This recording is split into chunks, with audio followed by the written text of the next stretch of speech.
Today we're going to look at barcode readers and scanners.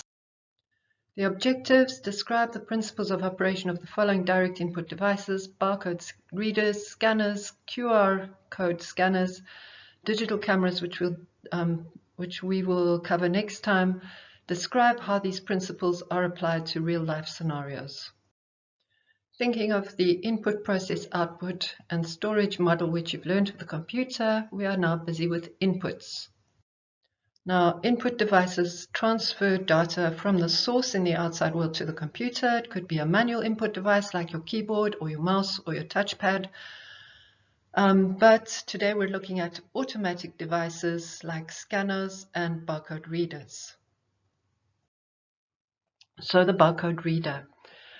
There are two common types of barcode systems. You can look at some labels, go and get a few products from the kitchen or look at the back of your book and try and identify which of these types is being used. So there's the Universal Product Code version A, or UPC-A.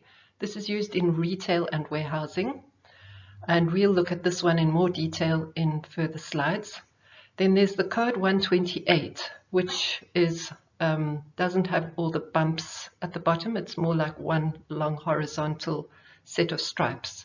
And this is used in transport and shipment tracking. Now the code 128 can have letters as well as numbers, but UPC-A only has numbers. So UPC-A systems. This uses long guard bars to show the start and end of the barcode, and also central guard bars to distinguish left uniquely from right. Have a look carefully at this barcode on this page. You'll see the two bars on the left, in the middle, and on the right, which are two thin stripes.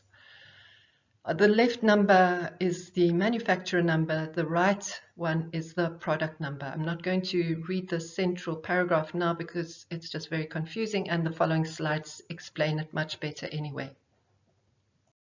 Let's look at UPC-A barcode anatomy. As you can see, it starts with two guard bars on the left, then two guard bars in the middle, and two guard bars on the right. After that, we get a 0 on the right, on the left, then 5 digits, then we get the two guard bars, then 5 more digits, and then a 9 on the right, and then the last two guard bars. So have a look carefully at the 3 on the left and on the right.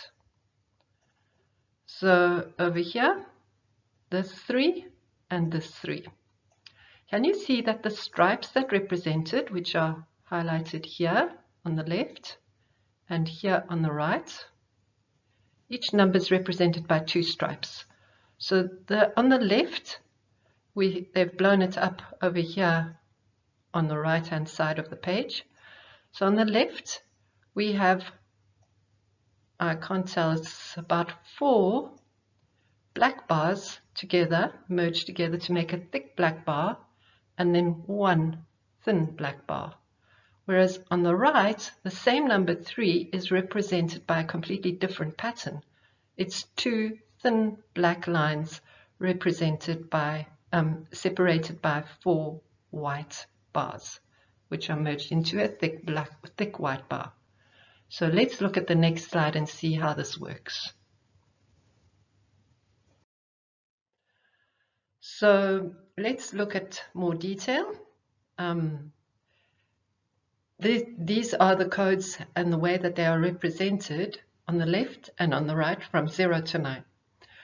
If there are 2 or more adjacent bars which are black, then they appear as a single wide bar, as in the 0 over here. Over here we have 3 adjacent black codes, so they become one single bar. The right-hand codes are the inverse of the left-hand codes. So let's look at it. The right-hand code for the 0 starts with 3 white bars. On the right, we have 3 black bars. Then on the left, we have 2 black bars. On the right, it's the opposite. We have 2 white bars. on the left we have a single white bar, on the right a single black bar, and on the left a single black bar, and on the right a single white bar. So you can see that the right-hand codes are the complete inverse of the left-hand codes. Then the left-hand codes all have an odd number of black bars. You can check this. If you look at the 1, there is 1, 2, and 3 black bars. On the right, 1, 2, 3, and 4 black bars. Okay, so the right-hand codes all have an even number. Now, how can this be useful? Why has it been designed this way? There is a very good reason. There was a purpose in this design. You can think about why. I'm not going to answer here, and we may discuss it later. Now, how do barcode readers actually use this data? So when we put the barcode reader against the code, it reads light, dark, etc. And it converts it into binary, which it then converts into a number, and it then identifies the product. So this is how a scanner reads a barcode. The scanner shines a light at the barcode. Light is reflected back to the scanner. The white lines reflect light. The black lines reflect less light.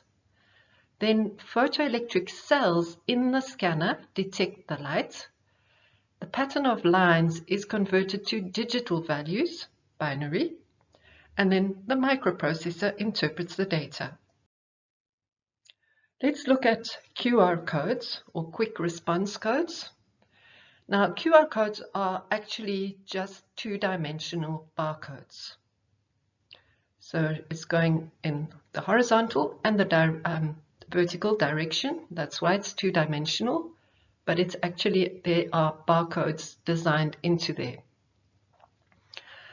They can be read by smartphones or tablets, and they can contain links to websites or information. You can try scanning these codes as examples. Just pause the video and you can try and scan them. Now, how are QR codes used in society? Common uses include restaurant coupons, mobile concert tickets, real estate agency boards, business cards, tourist information, advertising posters. You can think of many, many more applications. So now you're ready to go and attempt worksheet 1 and complete task 1 to read and create a barcode manually.